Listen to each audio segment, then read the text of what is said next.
സഹനത്തിന്റെ പാതയിലൂടെ സഞ്ചരിക്കുമ്പോഴും ദൈവനീതിയിൽ ആശ്രയിച്ച് ദൈവഹിതത്തിന് കീഴ്വഴങ്ങി ജീവിക്കുവാൻ ക്രിസ്ത്യാനികളായ നാം ഓരോരുത്തരും വിളിക്കപ്പെട്ടവരാണ്.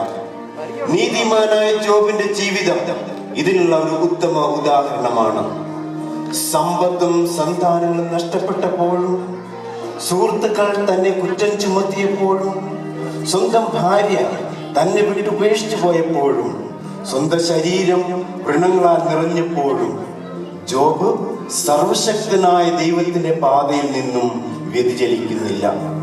തന്റെ വിശ്വാസം പരീക്ഷിക്കപ്പെടുമ്പോഴും കഠിനമായ പ്രലോഭനങ്ങൾക്കിടയിലും ജോബ് അചഞ്ചലനായി നിലകൊള്ളുന്നു. നീതിമാൻ എന്തിന് ക്ലേശങ്ങൾ സഹിക്കണം എന്ന സങ്കീർണമായ ചോദ്യത്തിനുള്ള ഉത്തരമായി ജോബിന്റെ ജീവിതം നിലകൊള്ളുന്നു. ഇതാ ആ ജീവിതത്തിലേക്കൊരു തീർത്ഥയാത്ര. ഇൻഫന്റ് ജീസസ് മിഷൻ നിങ്ങൾക്കായി കാഴ്ചവെക്കുന്നു നീതിമാന്റെ സഹനം.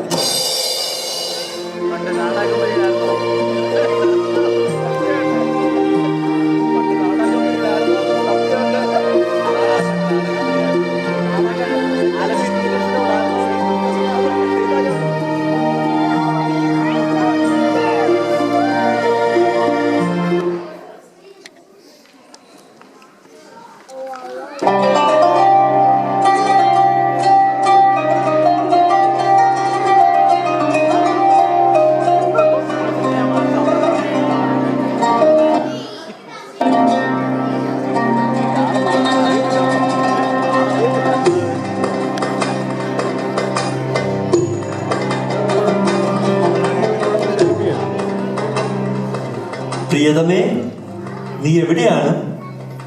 ഞാൻ ഇവിടെ തന്നെയുണ്ട് നാഥ. എവിടെ നമ്മുടെ മക്കൾ? പ്രഭാതവനിക്കുള്ള സമയമായി. അവരോട് വേഗം വരാൻ പറയൂ പ്രിയേ. ഇതാ ഇപ്പൊ വിളിക്കാം. അവർ വിരുന്ന് സൽക്കാരം കഴിഞ്ഞ് വൈകിയാണ് എത്തിയത് പ്രിയനെ. പ്രഭാതത്തിൽ ഉണർന്ന് ദൈവകീർത്തനങ്ങൾ ആലപിക്കണമെന്ന് എത്ര തവണ നാം പറഞ്ഞിട്ടുണ്ട്. എന്നും അതിരാവിലെ എഴുന്നേറ്റ് എന്റെ മക്കൾക്കായി ദഹനബലി അർപ്പിക്കുന്നത് എന്തിനാണെന്ന് നിനക്കറിയുമോ പ്രിയേ? തീർച്ചയായും പ്രിയനെ. വിരുന്ന് സൽക്കാരത്തിനിടയിൽ അവർ പാപം ചെയ്ത് കാണുമോ എന്ന ഭയം കൊണ്ടല്ലേ? ശരിയാണ്. എന്റെ ദൈവത്തിന് അപ്രിയമായതൊന്നും അവർ ചെയ്യരുത്. അപ്പാ, ദൈവം അങ്ങയോട് കൂടെ. മക്കളെ, ദൈവം എപ്പോഴും നിങ്ങളോട് കൂടെ ഉണ്ടാവുകയും നിങ്ങളെ സമൃദ്ധമായി അനുഗ്രഹിക്കുകയും ചെയ്യട്ടെ. ഇന്നലെ ഞങ്ങളോടൊപ്പം ഉണ്ടായിരുന്നവർ അപ്പന്റെ സമൃദ്ധിയെക്കുറിച്ച് വാനോളം പുകഴ്ത്തുകയുണ്ടായി. എല്ലാം തന്നത് ദൈവമല്ലേ മക്കളെ?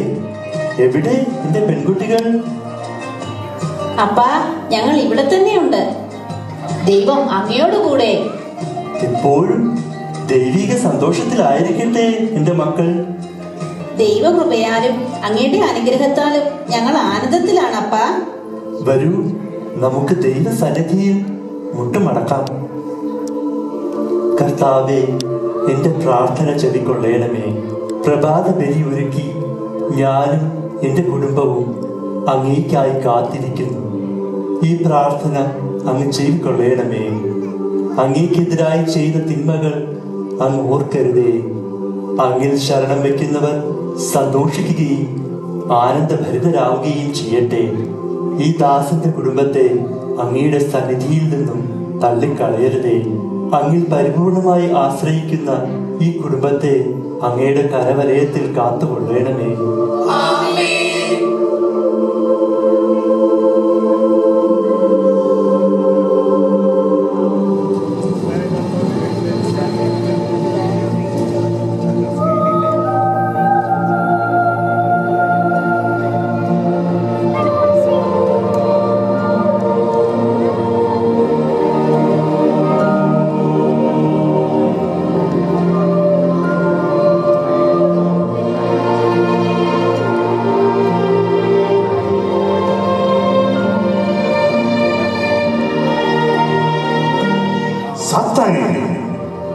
മറഞ്ഞു നിൽക്കേണ്ട, ഇങ്ങോട്ട് വരൂ. പ്രഭോ, നീ എവിടെ നിന്ന് വരുന്നു? ഞാൻ ഭൂമി മുഴുവൻ ചുറ്റി സഞ്ചരിച്ചിട്ട് വരികയാണ് പ്രഭു. കൊള്ളാം. എന്നിട്ട് നീ എന്റെ ദാസനായ ജോബിനെ ശ്രദ്ധിച്ചോ? അവനെ പോലെ സത്യസന്ധനും നീതിമാനും നിഷ്കളങ്കനും ദൈവത്തെ ഭയപ്പെടുന്നവനുമായി ഭൂമുഖത്ത് ആരെയെങ്കിലും നീ കണ്ടുപോ? ഓ, അതിലെന്താ എത്ര അത്ഭുതം! അങ്ങ് അവന് സമ്പത്തും സമൃദ്ധിയും വാരിക്കോരി കൊടുത്ത് അതിനെ വേലി കെട്ടി സംരക്ഷിക്കുകയും ചെയ്യുന്നില്ലേ? ഈ സമ്പത്തും സമൃദ്ധിയും ഒക്കെ ഒന്ന് തിരിച്ചെടുത്താൽ അപ്പോൾ അവന്റെ തനിനിറം അങ്ങേക്ക് കാണുവാൻ കഴിയും. അവനുള്ള സകലത്തിന്മേൽ നിനക്ക് ഞാൻ അധികാരം തരുന്നു. പക്ഷേ അവനെ മാത്രം തുടരുത്.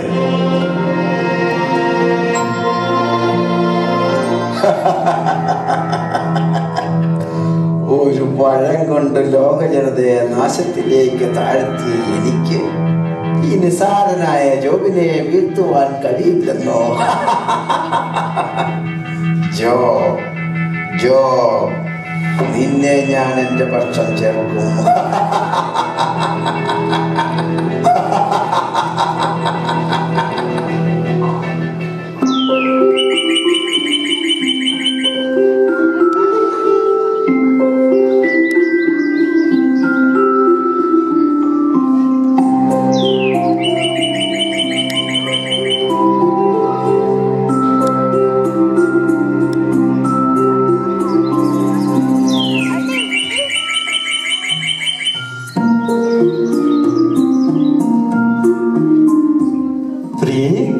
നോക്കൂ, കഴിഞ്ഞ വർഷത്തേക്കാൾ ഈ വർഷം ഏറെ ഫലങ്ങൾ നൽകപ്പെട്ടിരിക്കുന്നു.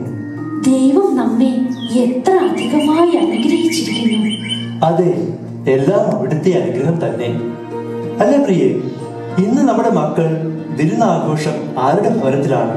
നമ്മുടെ മൂത്ത പുത്രന്റെ ഭവനത്തിലാണ് നാഥ.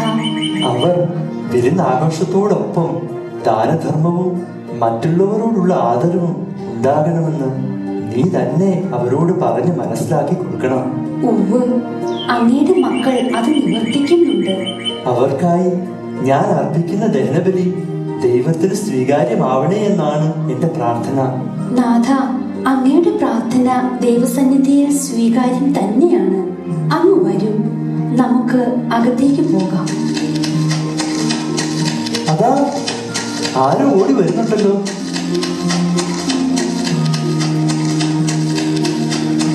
യജമാനേ, യജമാനേ, യജമാനേ! എന്താണ്? എന്ത് സംഭവിച്ചു? ഞങ്ങൾ കാളകളെ കൂട്ടുകയായിരുന്നു. കഴുതകൾ സമീപത്ത് മേഞ്ഞുകൊണ്ടിരുന്നു.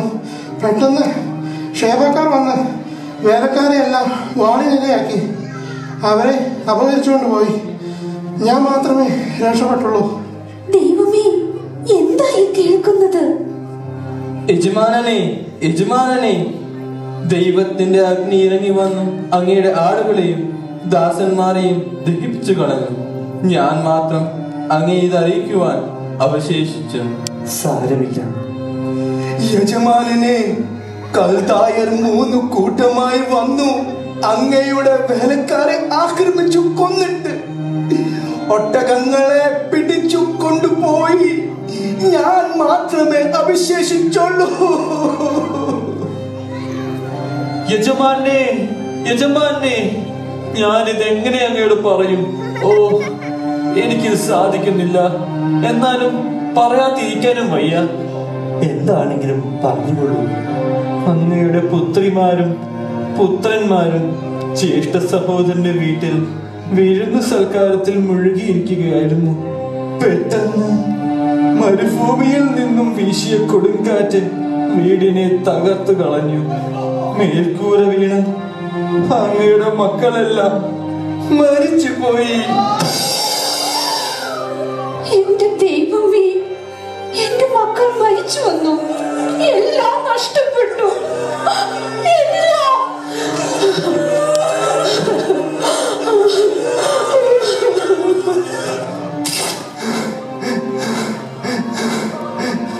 അമ്മയുടെ ഉദരത്തിൽ നിന്ന് നഗ്നനായി ഞാൻ വന്നു, നഗ്നനായി തന്നെ ഞാൻ പോകും.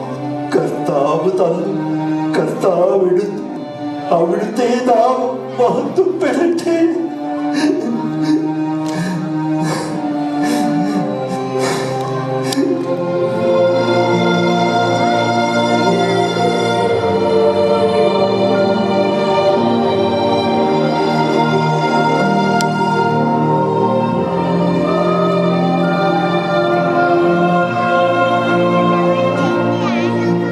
സാത്താനെ, നീ എവിടെ നിന്ന് വരുന്നു?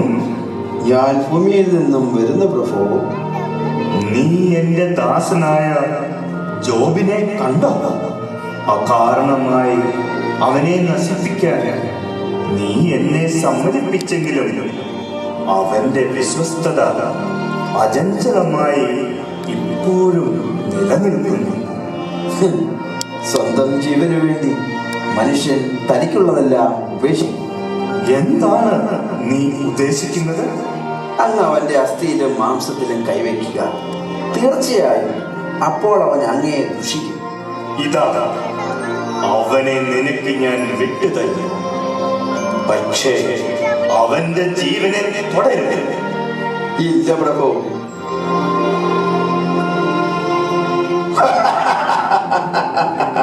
ഇത് മതി.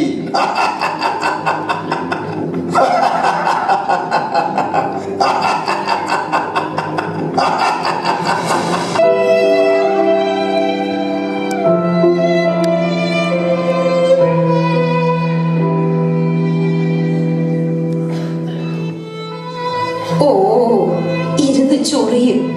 ഇവിടെ ഒന്നും കഴിക്കാനോ കുടിക്കാനോ ഇല്ല. നിങ്ങളുടെ ശരീരത്തിലെ വ്രണങ്ങളുടെ നാറ്റം കാരണം എനിക്ക് ഉറങ്ങാനും വയ്യാണ്ടായിരിക്കുന്നു. ഇനിയെങ്കിലും നിങ്ങൾക്ക് ദൈവഭക്തി ഉപേക്ഷിച്ചുകൂടെ? ദൈവത്തെ ശപിച്ചിട്ട് മരിച്ചുകൂടെ നിങ്ങൾക്ക്? പ്രിയേ, നീ എന്ത് പോഷത്വമാണ് പറയുന്നത്? ദൈവകരങ്ങളിൽ നിന്ന് നന്മ സ്വീകരിച്ചതാ തിന്മ സ്വീകരിക്കാൻ മടിക്കുകയോ? എന്നാൽ നിങ്ങൾ ചൊറിഞ്ഞും മാന്തിയും ഇരുന്നു. ദൈവം തന്നെ വന്ന് നിങ്ങൾക്ക് വേണ്ടത് തരട്ടെ. എനിക്കിവിടെ ഇനി നിൽക്കാൻ പറ്റില്ല. ഞാൻ പോകുന്നു. കർത്താവേ, നിന്റെ കൈകളിൽ ഞാൻ സുരക്ഷിതനാണെന്ന് ഞാൻ അറിയുന്നു. എന്നോട് കരുണ തോന്നണമേ. ജോബിന് സംഭവിച്ച അനർത്ഥങ്ങൾ അറിഞ്ഞ് വന്നവരാണ് ഞങ്ങൾ അവന്റെ സ്നേഹിതരാണ്. ഞാൻ എലിഫാസ്. ഞാൻ ബിൽദാദ്. ഞാൻ സോഫാർ. നീ ജോബിന് ദാസനാകും അല്ലേ? ജോബിനെ വിളിക്കൂ. ഞാൻ തന്നെയാണ് നിങ്ങളുടെ സ്നേഹിതൻ ജോബ്. അയ്യോ, കഷ്ടം. സ്നേഹിത, നിനക്കിതെങ്ങനെ സംഭവിച്ചു? പ്രിയ സ്നേഹിത, എന്തുകൊണ്ടാണ് നിനക്കത് വന്നത്? ദൈവഭക്തിയും ഉദാരശീലമായ നിനക്ക് എന്തുകൊണ്ട് ഇങ്ങനെ സംഭവിച്ചു? ഞങ്ങളും നിന്നോടൊപ്പം വിലപിക്കുന്നു.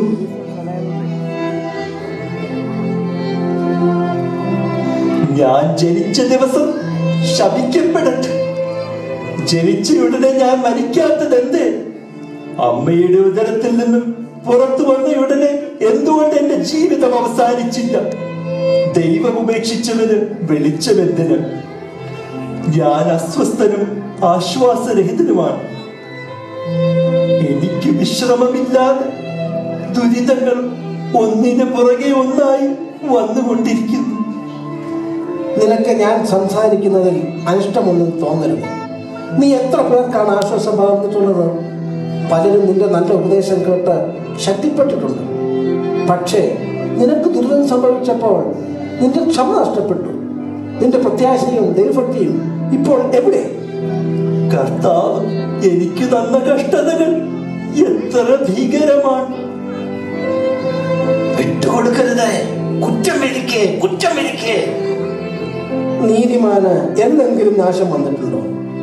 അനീതി വിതയ്ക്കുന്നവൻ അത് തന്നെ കൊയ്യുന്നു. ദൈവത്തിന്റെ മുമ്പിൽ ആരാണ് കുറ്റം ചെയ്യാത്തവർ? പ്രത്യേകിച്ച് മണ്ണിൽ നിന്ന് രൂപം കൊണ്ട മനുഷ്യൻ എങ്ങനെ കുറ്റം പറ്റവനാകും? ഇത് സർവശക്തന്റെ ശിക്ഷയാണ്. നീ ഇത് അവഗണിക്കരുത്.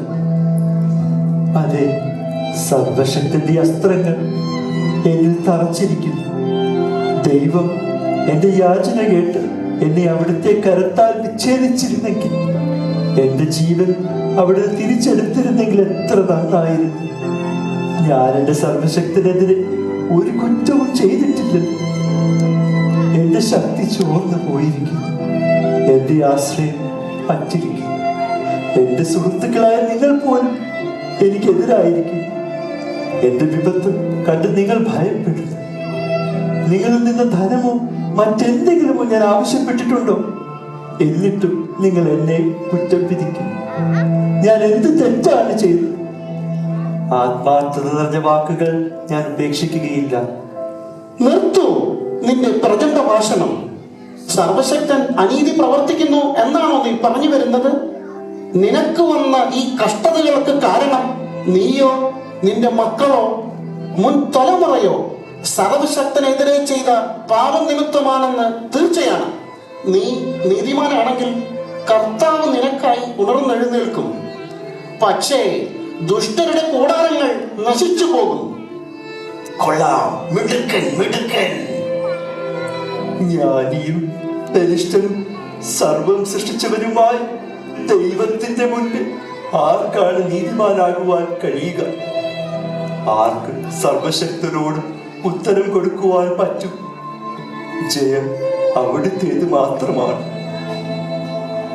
കർത്താവ്, എന്റെ ജീവിതത്തെ ഇതാ ഞാൻ വെറുക്കുന്നു.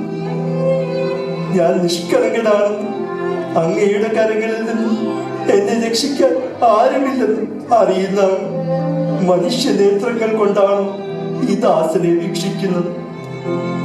ഞാൻ ദുഷ്ടനാണെങ്കിൽ എനിക്ക് ദുരിതം. ഞാൻ നീതിമാനാണെങ്കിൽ എനിക്ക് ശിരസ് ഉയർത്താൻ സാധിക്കുന്നില്ലല്ലോ. കേട്ടോ, നിങ്ങളെ അവൻ കുറ്റം വിധിക്കുന്നു. വിടരുത് വിടരുത്, അവന്റെ തെറ്റ് കാണിച്ചു കൊടുക്കേ. നീ അതിഭാഷണം ചെയ്ത് ന്യായീകരിക്കുന്നുവോ? നിന്റെ അകൃത്യങ്ങൾക്ക് അർഹിക്കുന്നതിൽ ശിക്ഷ ലഭിച്ചിട്ടില്ലെന്ന് നീ സമാധാനിക്കുക. ഇതെല്ലാം നിന്റെ പാപത്തിന്റെ ഫലങ്ങൾ തന്നെ. ദൈവം അധരം തുറന്ന് നിന്നോട് സംസാരിക്കുകയും ദുർഗ്രഹമായ ജ്ഞാനത്തിന്റെ രഹസ്യങ്ങൾ നിന്നെ അറിയിക്കുകയും ചെയ്തിരുന്നെങ്കിൽ ഇനിയെങ്കിലും നീ നിന്റെ അനീതി തിരിച്ചറിഞ്ഞ് മാപ്പ് ചോദിക്ക്. കൊള്ളാം കൊള്ളാം. ജനസ്വരമാണ് നിങ്ങളുടേത്. വിജ്ഞാനവും ശക്തിയും ദൈവത്തോടു കൂടിയാണ്. അവിടുന്ന് ശക്തരെ മറിച്ചിടുകയും വിനീതരെ ഉയർത്തുകയും ചെയ്യും. ജ്ഞാനത്തിന്റെയും വിവേകത്തിന്റെയും ആലോചനയുടെയും ഉറവിടമായ അവിടുത്തെ വിളിക്കുവാൻ നിങ്ങൾക്ക് കഴിയുമോ? എത്ര നാൾ നിങ്ങൾ എന്നെ വ്യാജവാക്കുകൾ കൊണ്ട് പീഡിപ്പിക്കും? ഞാൻ എല്ലാവരുടെയും മുന്നിൽ പരിഹാസപാത്രമായിരിക്കും. എന്റെ ഭാര്യയും സുഹൃത്തുക്കളും എന്നെ അറപ്പോടെ നോക്കുന്നു. എന്റെ അസ്ഥി ത്വക്കിനോടും മാംസത്തോടും ഒട്ടിയിരിക്കുന്നു. എന്റെ ദൈവം എന്റെ നിലവിളി കേൾക്കാതിരിക്കുമോ? വീണ്ടും നീ നിന്നെ തന്നെ നീതീകരിക്കുന്നുവോ? എന്റെ പ്രിയ സ്നേഹിതരെ, എന്നോട് അല്പം കരുണ കാട്ടുമോ? എന്റെ ചർമ്മം അഴുകിയില്ലാതായാൽ എന്റെ മാംസത്തിൽ നിന്നും ഞാൻ എന്റെ ദൈവത്തെ ദർശിക്കും. നീ എന്ത് തന്നെ പറഞ്ഞാലും നിന്റെ കുറ്റം ഇല്ലാതാവുന്നില്ല. നീ നിന്റെ സഹോദരന്മാരിൽ നിന്നും അകാരണമായി പണം ഈടാക്കി അവരെ നഗ്നരാക്കിയില്ലേ? ഇതെല്ലാം നിന്റെ കർമ്മഫലം തന്നെയാണ്. കൊള്ളാം ജോബേ, നീ ദൈവത്തെ ദുഷിക്കേ, നീ ദൈവത്തെ ദുഷിക്കേ. ഞാൻ എന്റെ കർത്താവിന്റെ പാതയിൽ നിന്ന് വഴുതി മാറിയിട്ടില്ല. അവിടുത്തെ കൽപ്പനകൾ ലംഘിച്ചിട്ടുമില്ല. സർവശക്തൻ വിധി നടപ്പാക്കിയിരുന്നെങ്കിൽ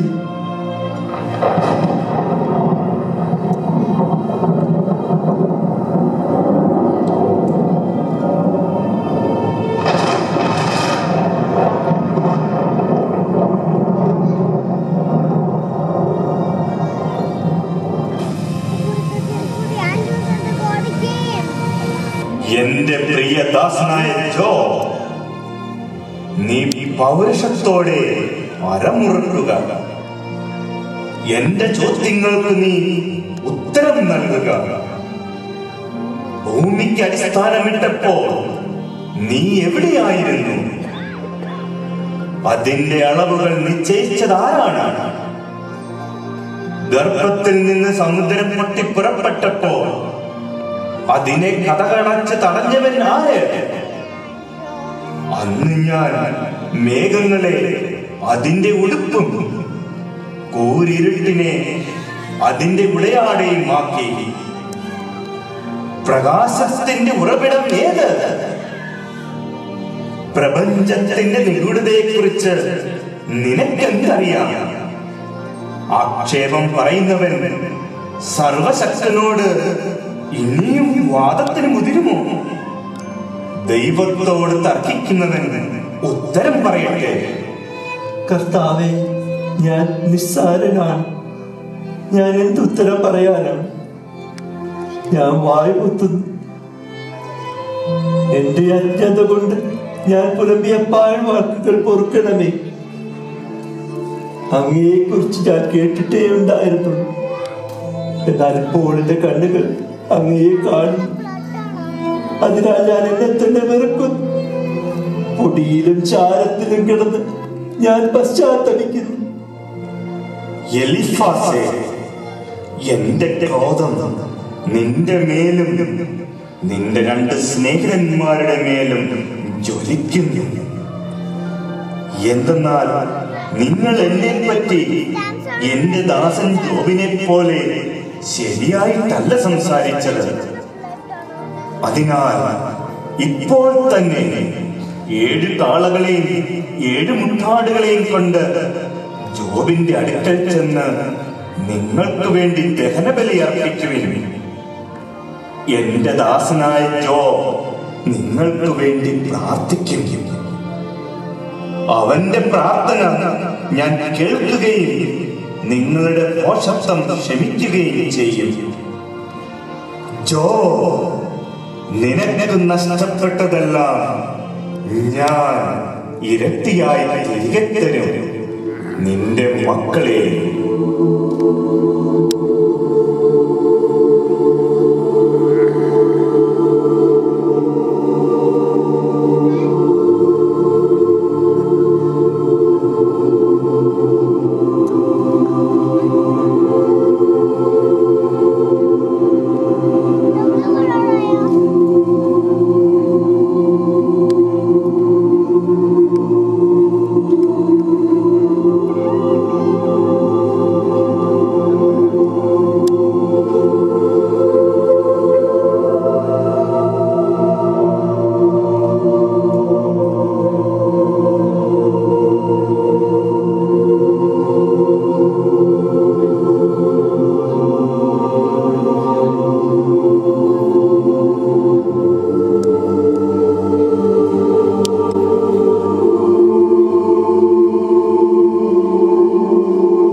കൂടി നീതിമാന്റെ സഹനം എന്ന ഈ ബൈബിൾ നാടകത്തിന് തിരശ്ശീല വീഴുകയാണ്. അതിനു മുമ്പ് 2 വാക്ക്. പ്രപഞ്ച സൃഷ്ടാവായ ദൈവത്തിന്റെ ലക്ഷ്യങ്ങളും മാർഗങ്ങളും നിസ്സാരനായ മനുഷ്യന്റെ ബുദ്ധിക്ക് അപ്രാപ്യമാണ്. കഠിനമായ പരീക്ഷണങ്ങൾ ഉണ്ടാകുമ്പോൾ നാം ആരുടെ പക്ഷം ചേരും? ജോബിനെ പോലെ ദൈവത്തോട് ചേർന്ന് നിൽക്കുമോ, അതോ സാത്താന് വഴങ്ങുമോ? ഈ തീരുമാനം നിങ്ങൾക്കായി വിട്ടുതരുന്നു. കഥാപാത്രങ്ങളും അവർക്ക് ജീവൻ നൽകിവരും. ജോബിന്റെ മൂത്ത മക്കൾ Naveen Sabio, Agnel George, Kevin George, Chris Thomas, Arun Saji, Kevin Roy, Nivia Sabio, Letty Saji, Supriya Jacob. ജോബിന്റെ ഇളയ മക്കൾ Ashley Abraham, Elvis Thomas, Joel George, Jona Varghese, Michael Parakkandam, Anton Baiju, Albert Baiju, Kenneth Roy, Kathy Roy and Juliana Freddy. സ്വർഗീയ മാലാഖമാർ Dana Varghese, Ashley Freddy, Aleena Saji, Madonna Joy, Diana Joy, and Rahel Shelby. ജോബിന്റെ ദാസന്മാർ Ajith Antony, Freddy Puraikkal, Tony John and Manoj George. ജോബിന്റെ സുഹൃത്തുക്കൾ Baiju Antony, Tomichan Puthenpurackal and Wilson നെച്ചിക്കാറ്റ്. സാത്താൻ Saji Puthenpurackal. ദൈവപിതാവ് Tom പഴനിലം. ജോബിന്റെ ഭാര്യ Jincy Manoj. Job Shelvey Kocheri. Spiritual direction Reverend Father Sibi Kurian. Technical support Tom Padanilam. Script and direction Salome Tom.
അമ്മേ, അപ്പനെവിടെ?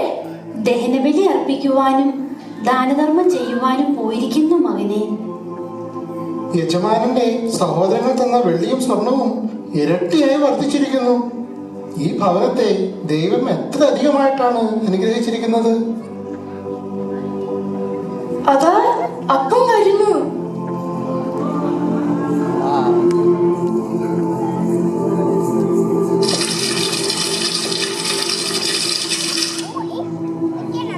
ദൈവം നിങ്ങളെ അനുഗ്രഹിക്കട്ടെ മക്കളെ. ഈ പഴവർഗ്ഗങ്ങൾ കൽദായക്കാർ അവിടത്തേക്ക് കൊടുത്തയച്ചതാണ്.